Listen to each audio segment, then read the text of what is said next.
Praise God. Pwede ba tayong tumayo sandali, panalangin natin ng bansang Israel?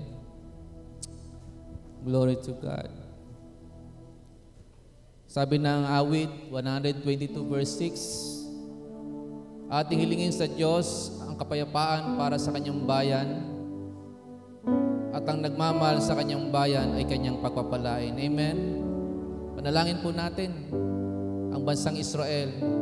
O Heavenly Father, Diyos na makapangyarihan sa lahat, sa pangalan po ng iyong bugtong na anak na si Kristo Jesus, Ikaw po ang Diyos na lumalang ng sangkalangitan na sandaigdigan. Wala nang gaya tulad mo, O Diyos. Nalalaman mo lahat ng mga bagay. Maging po ang nangyayari kaguluhan ngayon at digmaan sa inyong bayan, sa bansang Israel, na siyang, O God, nakakaranas ngayon ng matinding hamon, O God, mula sa mga extremists na mga Arab Muslim, O God, maging sa mga Muslim country, Lord, na gustong wasakin ng iyong bayan. Heavenly Father, aming ipinamamanig din ang dalangin sa inyo na inyong pong tulungan ang inyong bayan. Magpadala ka ng iyong mga balalanghel na siyang magtatanggol, makipaglaban para sa inyong bayan, O God. Tunay nga ito, hindi lamang laban po ng bawat kasundaluhan at mamamayan ng bansang Israel. Ito po ay laban mo, O Diyos. Ito po ay digmaan ng mabubuti at masasama, ng kaharian ng kadiliman at ng kaliwanagan. At kailanman hindi magtatagumpay ang pwersa ng kadiliman, sapagkat talunan sa Satanas at kanyang mga kampon. Talunan ang mga ISIS, ang mga Hamas, rebel, O God, ang lahat po ng mga nag-iisip at nagbabalak at pilit na gustong wasakin ang inyong bayan. We declare, O God, na ang inyong bayang Israel ay tunay nga po, Panginoon, magtatagumpay sa kanyang hamon na kinakaharap. Kami po'y tumatayo kasama po ang yung mga libo-libong mga anghel, O Diyos, para po sa katagumpayan ng inyong bayan na ito, bansang Israel. Lord, iligtas niyo po maging aming bansang Pilipinas sa anumang mga nakambang mga matinding kalamidad. Ikaw ang aming proteksyon, Panginoon. Nagtitiwala kami sa iyong mga salita at mga pangako na hindi mo kami iiwan, hindi mo kami pababayaan. Ano man po ang mga laban na kinakaharap ng inyong mga anak, ng iyong mga anak na mga hinirang na narito, tunay nga, O Diyos, sinabi ng iyong word na ikaw ang makipaglaban para sa amin. You will fight for us. And if God with us, who can be against us? And indeed, we are more than conqueror, O God. And by the precious blood of the Lord Jesus, talunan sa amin, Satanas. Talunan sa amin, Panginoon, anumang pakanatgawa ng kaaway. The gates of hell will never prevail against your church, against your people. At sa iyo namin inaalay ang lahat ng papuri, kalangan at kalwatian. Thank you, Holy Spirit. Continue to take complete control sa inyong pong gawain na ito. Sa pangalan ni Jesus. Amen and amen. Sa Diyos ang papuri, karangalan at kalwatian. Glory to God. Sige po, makaupo na po tayo sa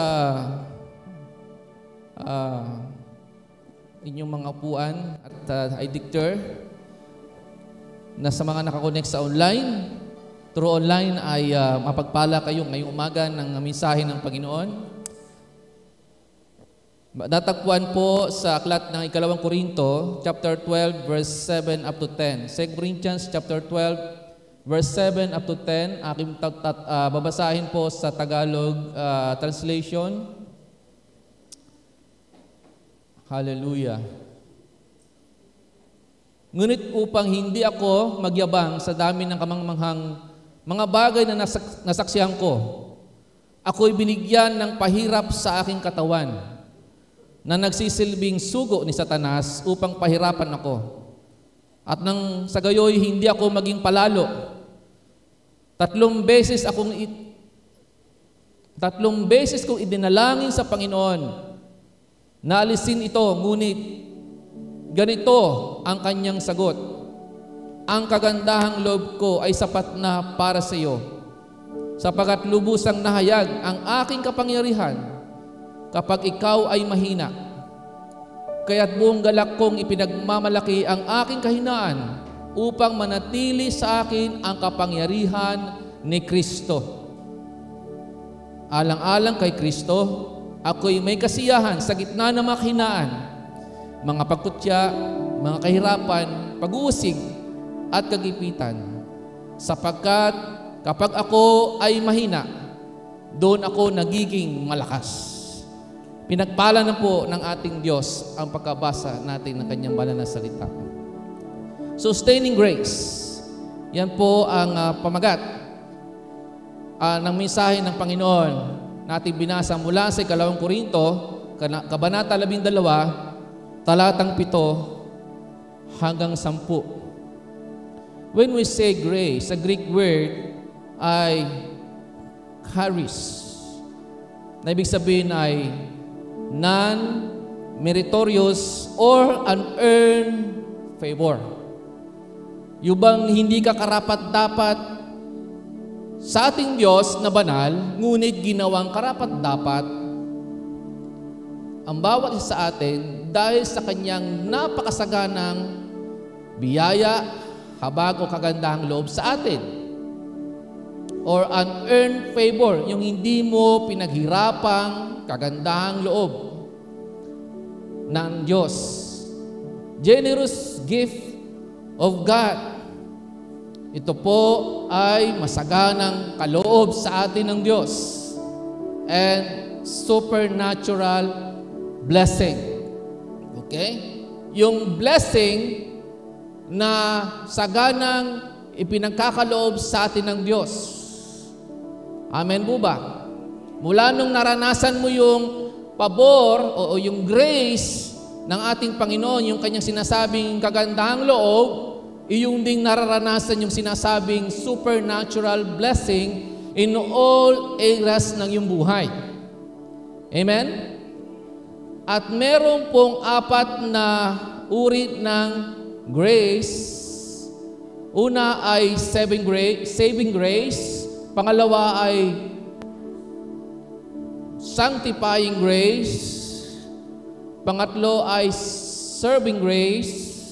Pang-4 ay sustaining grace. Pumunta muna tayo sa una na uri ng grace o biyaya o kagandahang loob ng Diyos, yung saving grace from Ephesians chapter 2 verse 8 up to 9. Sapagkat dahil sa kagandahang loob ng Diyos, kayo ay naligtas sa pamagitan ng pananampalataya.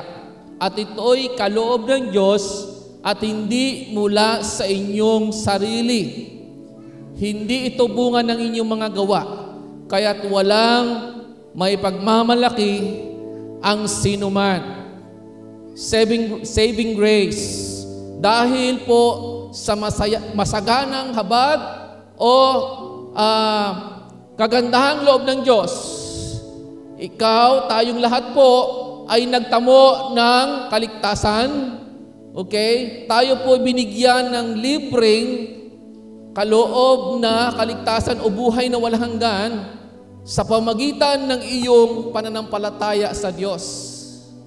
Because God is a God of grace, at yung grace o yung masaganang biyaya ng Diyos ay iyong pong nakamtan, iyong pong natanggap dahil o sa pamagitan ng iyong pananampalataya.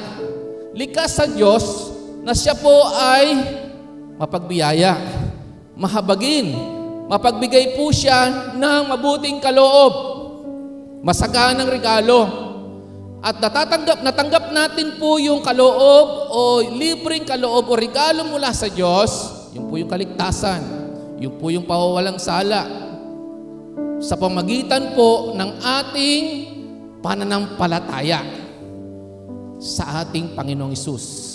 kinilala po natin siya bilang ating tunay na Panginoon at tagapagligtas.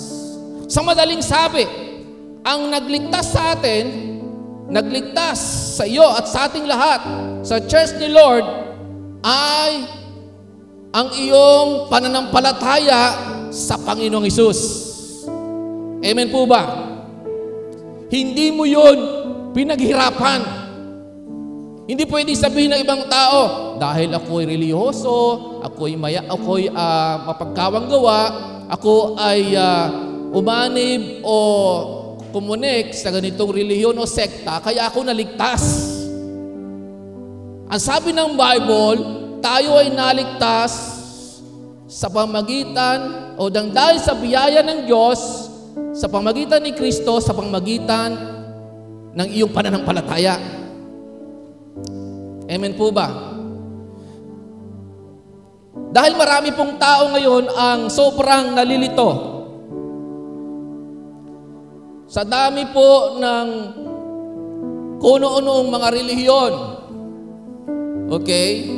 Mula nung early church, 2,000 years ago, mula sa panahon ng Panginoon, kung babalikan po natin ang buhay at ministeryo ng Panginoon, kung babasahin mo ang sinasabing four gospel, Matthew, Mark, Luke, and John, the life and ministry of our Lord Jesus Christ. Si Jesus nangaral, nagturo ng tungkol sa paghahari ng Diyos. Hindi sa tungkol sa anumang relihiyon. Hindi nagtatag si Jesus ng anumang religion, kundi nangaral siya tungkol sa paghahari ng Diyos. Naintindihan niyo po ba? Nais ng Panginoon, lahat ng tao ay mapunta sa paghahari ng Diyos. Hindi sa relihiyon. Makapasok sa paghahari ng Diyos. O ang paghahari ng Diyos ay makapasok sa puso ng bawat tao. Basahin mo Luke chapter 17. Naghahari ang Diyos, sumasa atin ang paghahari ng Diyos sa pamagitan ng Panginoong Hesus. Naintindihan niyo po ba? So,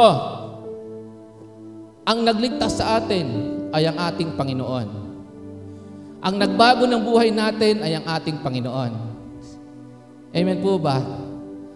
Ang nagpala sa buhay natin ay ang ating Panginoon. Hindi po anumang relihiyon, hindi po iyon nakamtan mo dahil sa iyong pagsisikap. Kaya nga, grace. Pag sinabing grace, non-meritorious or unearned favor. Yan po ibig sabihin ng grace. Na wala ka namang ginawa, bagkus dahil lang sa iyong pananampalataya, natanggap mo yung libreng kaloob na kaligtasan. Nagmumula sa ating Panginoon. Si Jesus ang source ng ating kaligtasan. Amen po ba? Ang religion, hindi siya source ng kaligtasan. Okay? So, that's the saving grace. In Titus chapter 2, verse 11 up to 12, ay napakaganda rin pong basahin. Sapagkat nahayag ang kagandahang loob ng Diyos na nagdudulot ng kaligtasan sa lahat ng tao. Grace pa rin po pinag-usapan dito, na nagdudulot po ng kaligtasan sa lahat ng tao. Ito ay nagtuturo sa atin na talikuran ang makamundong pamumuhay at damdaming makalaman at mamuhay tayo sa daigdig na ito na may pagpipigil sa sarili, matuwid at karapat-dapat sa Diyos. Yun ang tunay na turo patungkol sa grace. Amen po ba? Nagdidemand ang grace ng holiness, ng righteousness. Amen? Pamumuhay na matuwid, karapat-dapat at kaya-aya sa paningin ng Diyos. Dahil meron po nagtuturo ng grace, sa kanila, malaya na sila o libre na silang mamuhay sa makamundong gawain o makamundong pamumuhay. Kasi sabi nila, ligtas na ako. Always saved na ako. But the problem sa always saved na doktrina, na abuso yung grace. Okay? Ang problema sa nagtuturo ng once saved, always saved, hindi po nila nagagampanan o hindi lahat nakagaganap ng kanilang responsibilidad. Ano po yun? Responsibilidad sa Diyos. Yung kanilang relasyon sa Panginoon. Amen? Yung bang wala talagang tunay na alab, passion sa ating Panginoon. Relationship ang pinag-usapan natin, hindi religion. Amen po ba? So yun po ang saving grace. Tandaan po ninyo yan. Ano po? Ikaw, tayong lahat ay naligtas dahil po yan sa mayamang biyaya ng Diyos sa pamagitan ng iyong pananampalataya sa Panginoong Hesus. Walang kinalaman anumang relihiyon sa kaligtasan mo. Dahil yan sa iyong pakikipagrelasyon sa Diyos sa pamagitan ng iyong pananampalataya sa Panginoong Hesus. Amen po ba? And secondly, sanctifying grace. 1 Peter 1 verse 1 up to 2 sa Amplified Version, Peter, an apostle, a special messenger of Jesus Christ to the elect exiles of the dispersion scattered, who were chosen and foreknown by God the Father and consecrated. When we say consecrated, sanctified, made holy by the Spirit to be obedient to Jesus Christ. So hindi ka lang naligtas, na-sanctify ka pa, na-sanctified ng biyaya ng Diyos sa pamagitan ng banal na Espiritu. Ikaw ngayon ay, pag sinabi pong na-sanctify, napabanal, ikaw po ay nakahiwalay na mula sa kasalanan patungo po sa matuwid, malinis na pamumuhay para kay Lord. Amen po ba? Kaya nga tayo nakapaglilingkod sa Panginoon na banal dahil tayo po ay binanal ng banal na Espiritu. Dahil sa masaganang biyaya ng Diyos sa atin, tinulungan po tayo ng banal na Espiritu na tayo po ay maging karapat-dapat maglingkod sa banal na Diyos. Amen po ba? Sasabi ng Bible, be holy because I am holy. Banal yung Diyos eh. Hindi natin pwedeng baguhin ang standard ng langit o ng kaharian ng Diyos. Ano yun? Kabanalan. Amen po ba? At nakikita po sa atin, pamumuhay, kung sino yung iyong kinikilalang Diyos. Kung anong klase bang may pananampalataya ka sa iyong Diyos. Nakikita sa ating pamumuhay. Amen po ba? The way na ikaw'y nagsasalita sa iyong mga gawa, sa iyong pamumuhay, nakikita ang Diyos sa buhay natin. Hindi na kailangang tawagin mo ang kataas-taasang Diyos na bumaba mula sa kanyang trono sa langit para maipakita mo lang sa mga tao yung buhay na Diyos na gumawa ng langit at lupa. Sa buhay natin makikita siya. Kung paano binago ng Diyos ang buhay na ito, buhay mo. Amen? Kung paano inayos ng Diyos yan. Kung paano ang Panginoon ay nahabag sa atin. Amen? Nakita yan sa buhay natin. Ikaw na dating ganito ang buhay mo, malayo sa Diyos. Yung buhay na luma, na kumbaga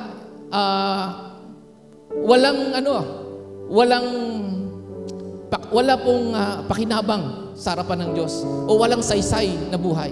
Pero ngayon, dahil sa kinabangan ka ng Diyos, ang Diyos ay naging mabuti sa iyo. Dahil sa iyong pananampalataya sa Panginoon, ikaw ngayon ay naligtas, na bagong buhay, at natutong sumunod kay Lord. Wala pong mga tunay na anak ng Diyos na nakaupo lang, nakikinig lang ng mensahe. Andoon yung ating passion na maglingkod sa Panginoon. Amen po ba? Buhay mo na yung sambahin siya, buhay mo na ang paglingkuran ng Panginoon. At lagi ko pong inuulit at sinasabi, kung anumang paglilingkod ang ginagawa natin sa Panginoon, hindi po niyan matutumbasan. Yung kaligtasan, libreng kaloob na binigay sa atin ng Diyos. Yung sakripisyo ng Panginoong Hesus sa krus ng Kalbaryo, hindi po natin mahigitan yon ng ating ginagawang kabutihan ngayon at paglilingkod sa Panginoon. Amen po ba? Kaya tayo naglilingkod kay Lord dahil buhay na natin maglingkod. Binigyan tayo ng pribilehiyo ng Diyos na maglingkod sa Diyos na hari ng mga hari at Panginoon ng mga Panginoon. Amen po ba?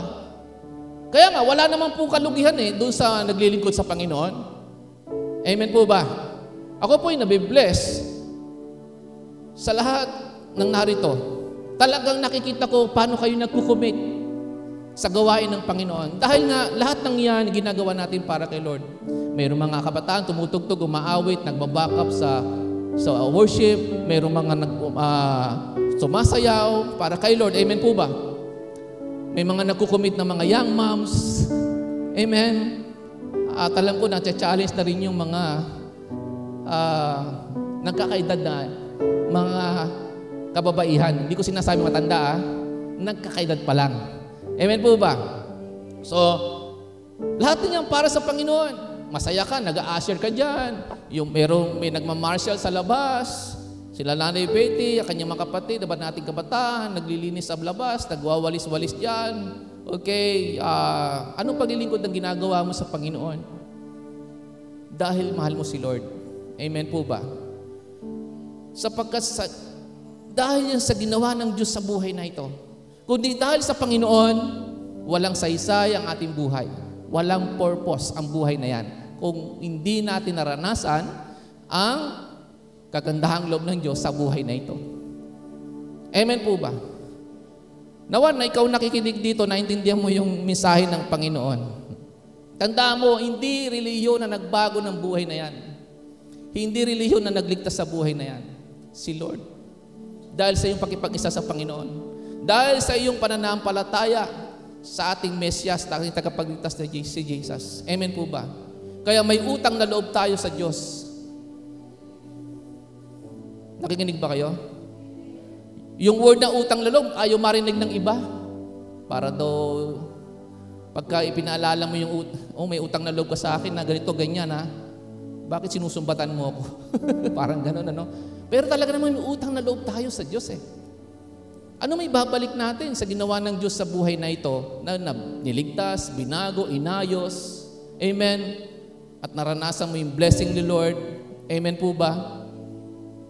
Kaya kung saan ka dinadala ng Panginoon ng paglilingkod, sunod ka lang. Sapagkat hindi natatapos ang blessing ni Lord doon sa kaligtasan na tinanggap mo, doon sa pagbabago na tinanggap mo. May tuloy-tuloy at sunod-sunod na pagpapala, higit pa sa inaasahan mo. Amen po ba? Yung bang sa lahat ng areas ng buhay mo, naandoon ang kamay ng Diyos na kumikilos sa iyo, nagre-release sa iyo ng blessing. Amen po ba? Na wala kang nakikita na kahangahangang pagkilos at gawa, kundi ang kamay ng Diyos, hindi ng tao.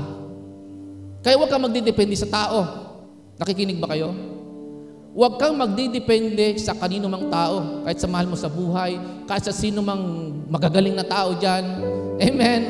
Kahit sa sarili natin, sa sarili mo, huwag kang magdidepende. Magdepende ka sa Panginoon. Amen po ba? Sapagkat mas gusto ni Lord at nalulugod ang Panginoon kung lagi tayong nakaasa sa Kanya. Nakadepende lang sa Kanya. Na kahit anong meron ka, kahit na anumang pagpapala na ang nararanasan mo ngayon, huwag kang didisconnect sa tunay mong source kay Lord. Amen po ba? Hindi ang tunay na source, hindi ang pera, trabaho, kayamanan. Amen po ba? Hindi ang ibang tao. Si Lord lang. Amen po ba? Kaya nga, maski sa akin buhay, sa akin life testimony, bakit umulat ang ministry ng Panginoon? Hello? Dahil nakaasa tayo sa Kanya. Mayaman si Lord. Amen po ba? Kahit na andun ang realidad, may struggle ka sa financial, minsan may struggle ka sa kalusugan mo. Andyan, bubulong ang devil. O bakit ka patutulong sa ministry na yan, sa CSF, sa gawain na yan? Ano ba naman na may babalik niya sa iyo? Ganun kaagad ang bulong ng devil, bulong ng kaaway. Nakikinig ba kayo? Pero, kapag hindi mo pinansin yung mga nakakadistract na mga pandaraya ni Satanas at ikaw ay sumunod lang sa Panginoon, lahat ng mga imposibleng bagay ay magiging posible para sa iyo. Amen po ba? Sunod ka lang sa Panginoon. Huwag kang mag-focus o huwag kang makinig sa nakakadistract na pandaraya ni Satanas sa iyo. Sunod ka lang sa Panginoon. Marami kang limitation, marami tayong limitation. Pero ang Diyos natin, wala po siyang limitasyon. Nakikinig ba kayo? Mag-isa nangyayaring anumang mga krisis sa mundong ito, anumang nangyayaring kaguluhan po sa ibang bansa, lalo na ngayon sa bansang Israel, hindi po niyan mababago at malilimitahan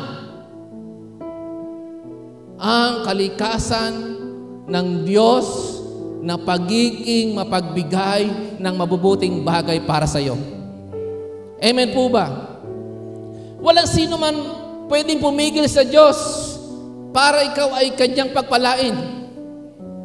Wala naman pwedeng pumigil sa Diyos para ikaw ay magtamo ng kagalingan mula sa kamay ng Panginoon. And it is God's will na ikaw ay Kanyang pagpalain. Amen po ba? Na ikaw ay pagalingin sa iyong karamdaman. Nakikinig po ba kayo? Kalooban ng ating Diyos na lagi mo matamasa, maranasan po yung napakayamang biyaya ng Panginoon na talagang sa Kanya ka lang nakaasa. Hindi sa galing mo. Hindi sa kung ano meron kang kakayahan, kundi kay Lord lang. Amen po ba? Kahit nga sa mga nagpipreach dito, naghahayag ng salita ng Diyos, lagi kang umasa, lagi kang magdepende sa Panginoon.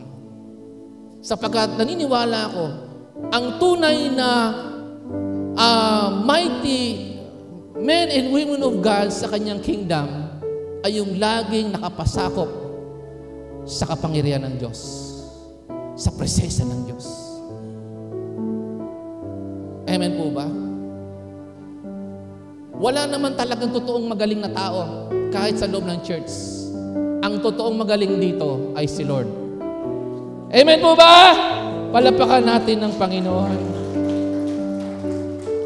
Kaya nga, pupunta tayo sa number 3, serving grace.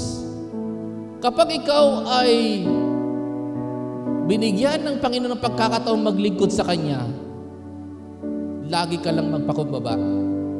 Amen po ba? Sapagkat ang tunay na servant, lingkod ng Diyos, ay mapagpakumbabang lingkod ng Diyos. Di ba yun ang sabi naman ng Panginoon?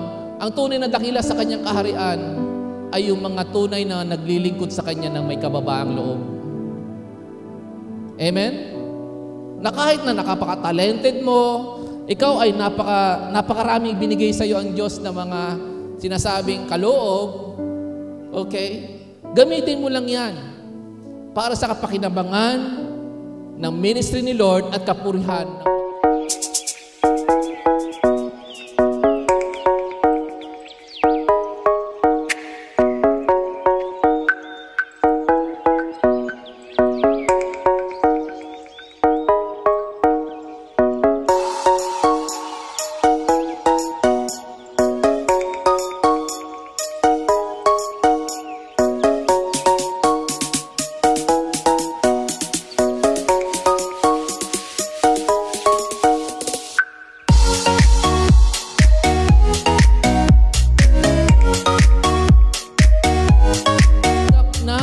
Spiritual na kaloob na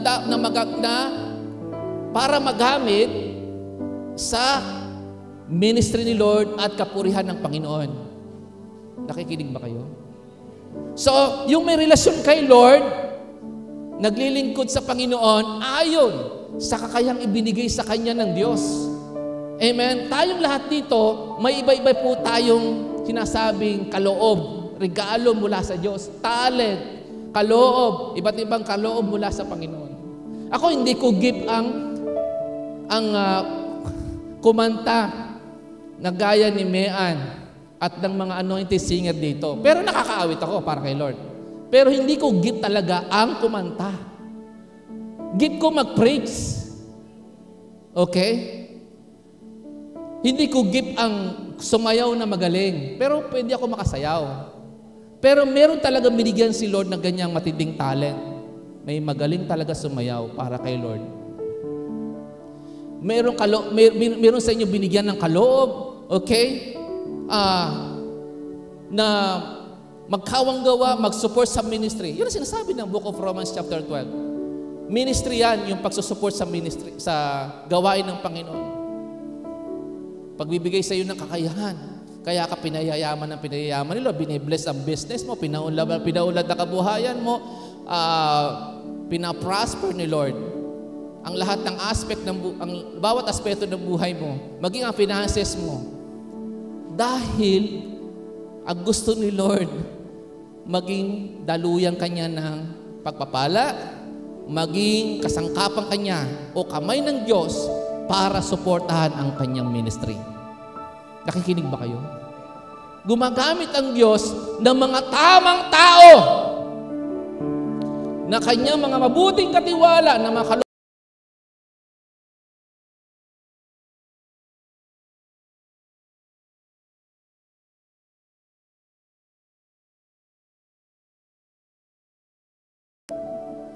tinawag ng Panginoon at binigyan Kanya ng pribilehyo na maglingkod sa Kanya. Church, naglilingkod tayo sa isang Panginoon, kay Jesus. Ito ang challenge ko sa inyo. Kung totoong naglilingkod tayo kay Lord, lahat ng paglilingkod na ginagawa mo, hindi para sa tao kay Lord lang. Nakikinig ba kayo? Kapag nakikita mo at nararamdaman mo na sa church sa ministry na ito, talagang nalulugod ang Diyos sa ginagawa mong paglilingkod. Mayroon pa bang dahilan para umalis, dumisconnect sa kanyang ministry at lumipat ng ibang church? Wala. Bakit? Sino bang may-ari ng ministry? Sino bang may-ari ng church? Si Jesus. Tandaan mo, walang perfectong church. Amen po ba? Kung nakapokus ka kay Lord at hindi ka nakapokus sa kapintasan ng sinumang tao sa loob ng church, walang dahilan para hindi ka malaya makapaglingkod sa Panginoon. Amen po ba? Masaya ka. Na-enjoy mo yung relationship mo kay Lord. Na-enjoy mo yung paglilingkod mo sa Panginoon. Amen po ba? Sapagkat nakapokus ka sa Kanya. Hindi dyan sa katabi mo. Amen po ba? Dahil kung titignan mo yung katabi mo, sisilipin mo lahat ng kapintasan, kung ako, kulang. Kulang ang buong isang libro, isulat mo na lahat ng kapintasan, kulang yan. Pero kung si Lord ang magsusulat ng kapintasan mismo ng sarili natin, sarili mo, kulang ang isang libro. Pero dahil sa masaganang habag at biyaya ng Diyos, sabi nga ng Bible, binuran niya ang talaan ng kasalanan sa libro niya. Lahat ng yun nabura na dahil sa blood ni Jesus. Amen po ba?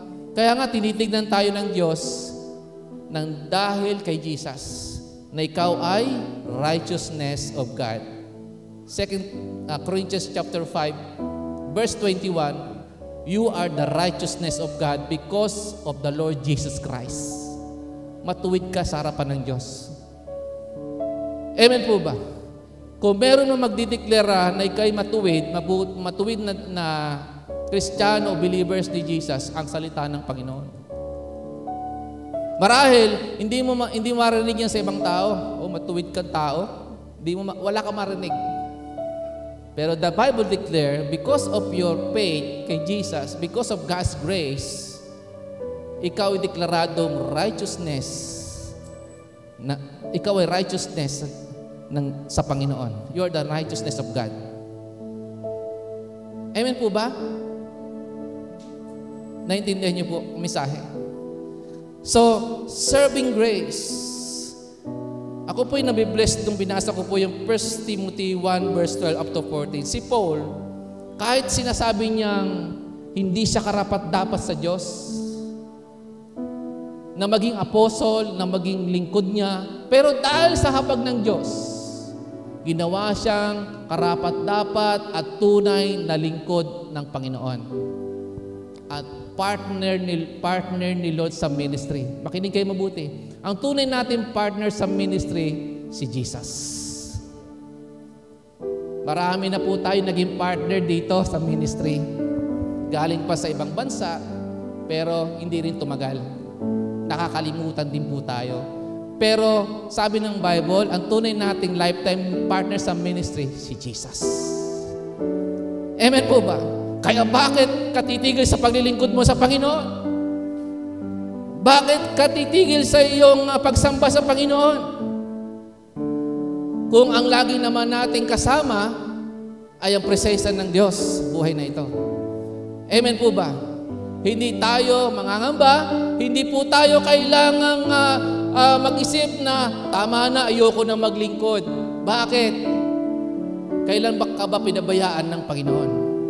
Kailan ba ang Diyos nagkulang sa iyo? Tandaan mo, ang pangako ng Diyos ay hindi kailanman magbimintis at hindi magbabago at laging maasahan sa lahat ng panahon. Ang sabi niya, hindi kanya iiwan, hindi kanya pababayaan. Amen po ba? So that's the serving grace. Then number 4, sustaining grace. 2 Corinthians chapter 12 verse 7 to 9 na binasa po natin dito. Yung sinasabi ni Paul dito na thorn in the flesh o tinik sa laman, sa Greek word po ay skolops or source of trouble.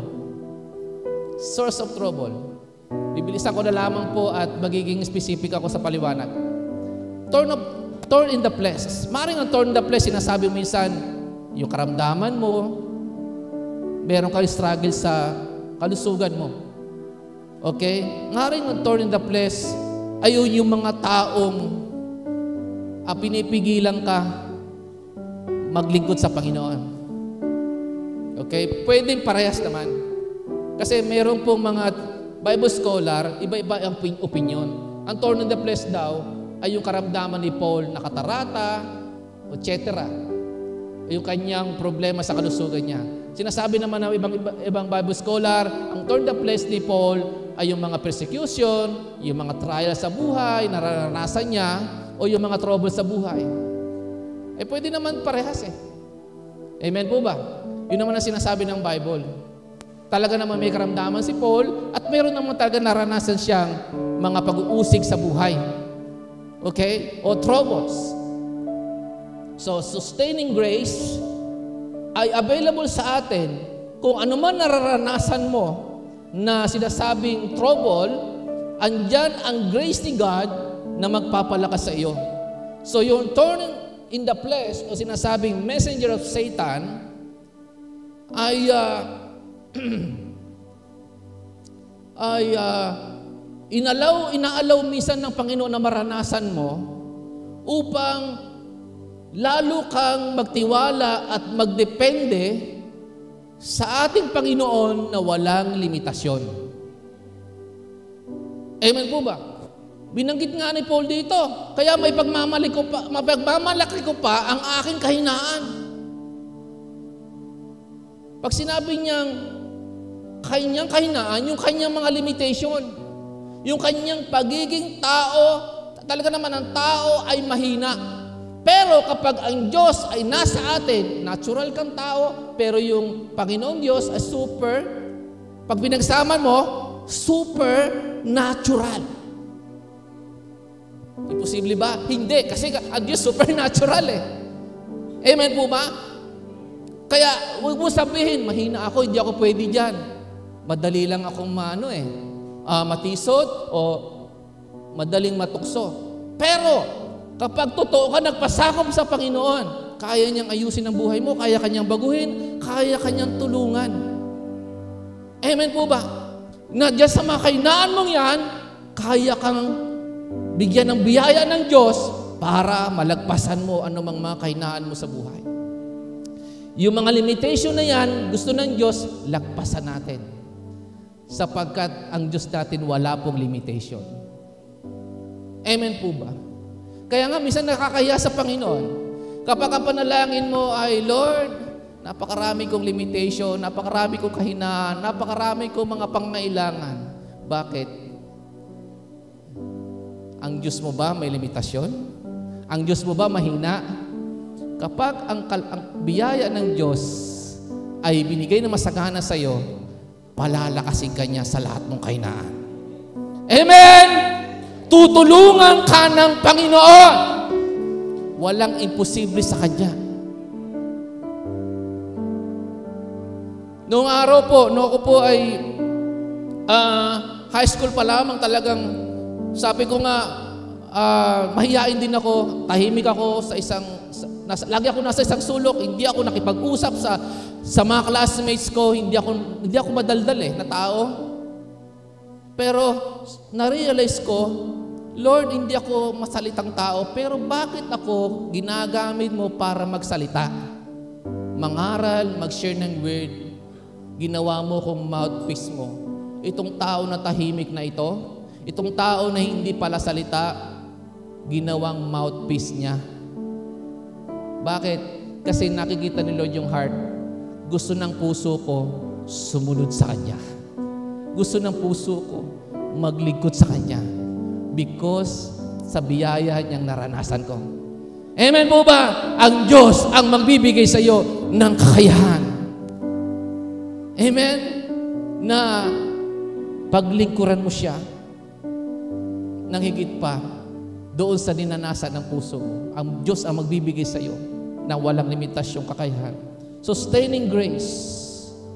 Because of God's grace, naranasan ni Paul yung tulong ng Diyos. Makita po natin dito, matindi yung pong struggle ni Paul. Matindi po yung pinagdadaanan ni Pablo po dito.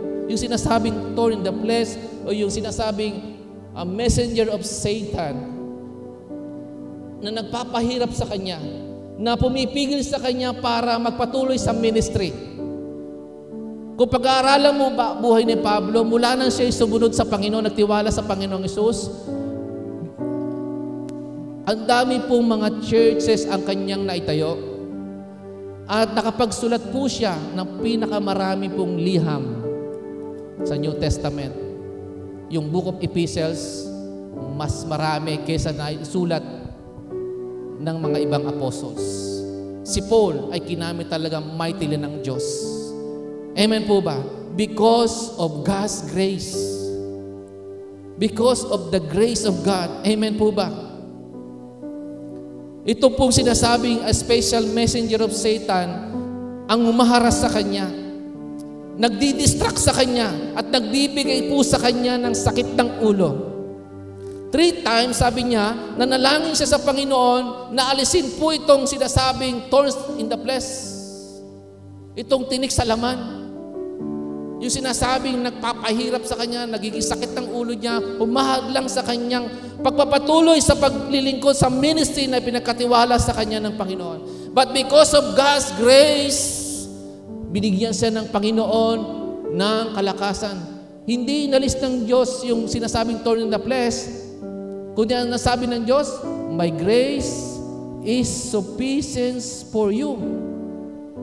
Yung po ang tugon ng Panginoon. My grace is sufficient for you and my power will rest upon your weaknesses. Yung grace ni God ang magbibigay sa iyo ng kakayahan na manatili kang matatag, nakatayo sa gitna ng mga umaatake po sa iyo na kalaban. May mga tao na ginagamit sa Satanas. Wala dito po yun, wala po ako pinipersonal. There's a devil behind doon sa mga tao na pumipigil sa'yo na magpatuloy ka sa relasyon mo sa Diyos. Pumipigil sa'yo na maglingkod ka sa Panginoon. Hindi po talaga tao ang pumipigil sa'yo. Devil. Hello? Ako'y nabibless sa lahat na dito, maging sa mga bago na dito. Wala nakapigil sa'yo para pumunta dito para sumamba sa Panginoon. Pero paano kung dumating yung panahon o araw na may pipigil sa'yo? Pwede pumigil sa'yo.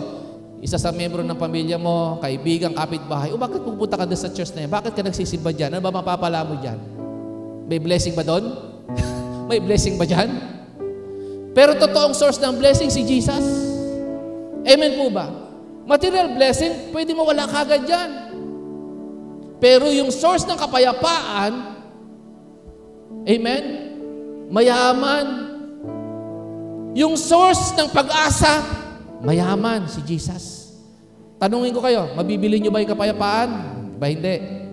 Mabibili mo ba yung pag-asa? Di ba hindi? Pero libre yon kay Lord. Nakinig ba kayo? Kay Jesus, libre ang kagalingan. Ngayon, magpakonsulta ka sa mga medical doctor, napaka-mahal, magastos, hindi pa sigurado gagaling ka. Nakinig ba kayo? Yung mga gamot ngayon, sobrang mahal. Ano na lang meron ka ngayon? Pananampalataya. Ngayon, ang pananampalataya mo, ang pinakamabisa ngayon para ikay gumaling. Amen po ba? Palapakan natin ng Panginoon. Totoo naman yan eh. Ngayon, kung nag-aalilangan ka, wala ka talagang pananampalataya at aasa ka doon sa mga gamot na magagaling sa doktor, ay wala mangyayari sa buhay mo. Hindi nga sigurado kung gagaling ka. At hindi naman talaga hindi naman garantisado na pag nagbigay sa iyo ng mga medical doctor ng mga mabibisang gamot at talaga totally ikaw ay lulusog at gagaling. Pero pwede naman maging epektibo kung sasamahan mo ng pananampalataya. Amen po ba? Amen? Wala kang pera. Sino dito walang pera? Pero may pananampalataya ka. Amen po ba? Hindi bali mawalan ka ng pera ngayon, huwag ka lang mawalan ng pananampalataya. Dahil kapag may pananampalataya ka, darating pa rin yung provision ni Lord dahil sa iyong pananampalataya. Mayaman ang Diyos, mapagbiyaya sa mga nagtitiwala sa Kanya. Amen po ba? Kaya hindi ako naliligalig. Dumating din sa akin ang time na yung talaga nairanasan po namin na talagang wala na. Pero nakapokus ako kay Lord. Sabi ko, mayaman ang Diyos ko na pinaglilingkuran ko, nawalan ng laman ng aming gasol. Maya-maya, meron ng pambili. Buhay ang Diyos. Tapat siya sa kanyang mga pangako. Amen po ba? At ang mga pangako magiging epektibo lamang at mararanasan mo kung may pananampalataya ka sa mga pangako ng Diyos. Amen po ba? Yes, sabi mo sa katabi mo, magbago ka na ng iyong isipan. Amen? Kasi yung lumang isipan, laging nakapokus sa mga bagay. Pero kung nakapokus ka kay Lord sa tunay na source mo, hindi ka maghihirap. Amen. Kapag nakapokus ka sa tunay mong source kay Jesus, hindi ka kailanman pababayaan ng Panginoon. Amen po ba? Yes. May mga pagkakataon, iaalaw ni Lord, mag-struggle ka sa finances mo, sa pangailangan mo, sa kalusugan mo, pero gusto lang makita ng Panginoon. Gaano mo ba siya kinikilala bilang tunay mong magagamot, bilang tunay mong great provider, bilang tunay mong source? Siya ay Diyos na mayaman sa lahat. Nakikinig ba kayo? Sa inyong pananalangin, hindi natin may kakahon ng Diyos. Amen po ba? Kapag ikaw ba'y nananalangin sa bahay mo, at dumatingin mo sa Diyos, kasi laki lang ba ng bahay mo? Ang Diyos mas malaki sa buong mundo at buong universe. Kaya mas malaki ang Diyos kesa sa pangailangan mo. Amen po ba? Sa Lord na palakpak. Amen? Itong building na ito, itong Holy Sanctuary na ito, maliit ito. Kumpara sa sinasamba nating Diyos. Amen po ba? Imagine, nag-worship ka sa Panginoon. Hindi maliit ang Diyos. Wala siyang limitasyon. Mas malaki siya sa mundo, mas malaki siya sa buong universe. Amen po ba? Now, kung yan ang paniniwala mo, yung sinasamba mo, sinasampalatayanan mo, na yung Diyos mas malaki sa buong universe, mas malaki sa buong mundo, walang imposible sa Kanya. Amen? Mas malaki ka, Panginoon, kaysa sa problema ko. Mas malaki si Lord kaysa sa pangailangan mo.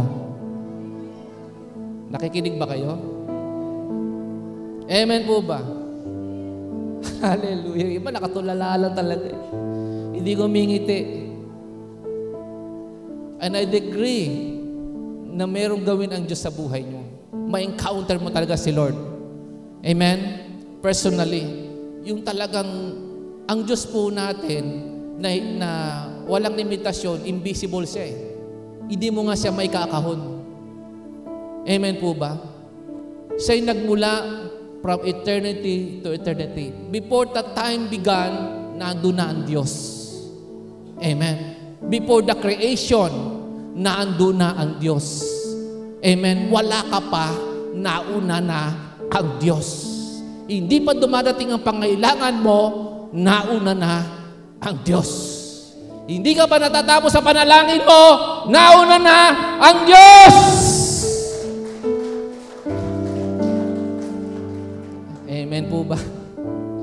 So, yan ang biyaya ng Panginoon na may sishare ko sa inyo. Napakayaman, napakasagana, na kahit ano ka pa, may biyaya ang Diyos para sa iyo. Amen po ba? Hallelujah. Kaya kang baguhin ng Diyos dahil sa biyaya, dahil sa Kanyang biyaya. Kayang baguhin ni Lord ang sitwasyon mo dahil sa Kanyang napakayamang biyaya o kaloob na kabutihan niya para sa iyo. Tayo lahat ay tumayo. Glory to God.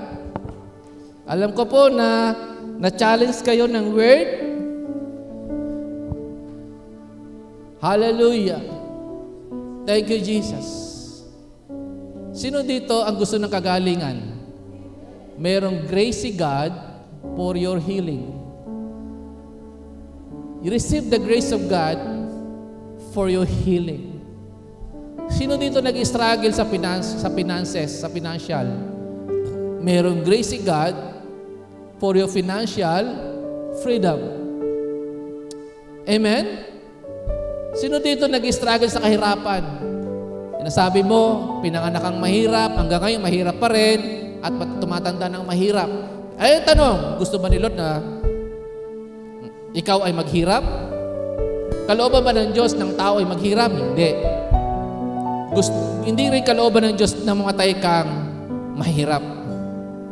Itama mo lang relasyon mo sa Diyos.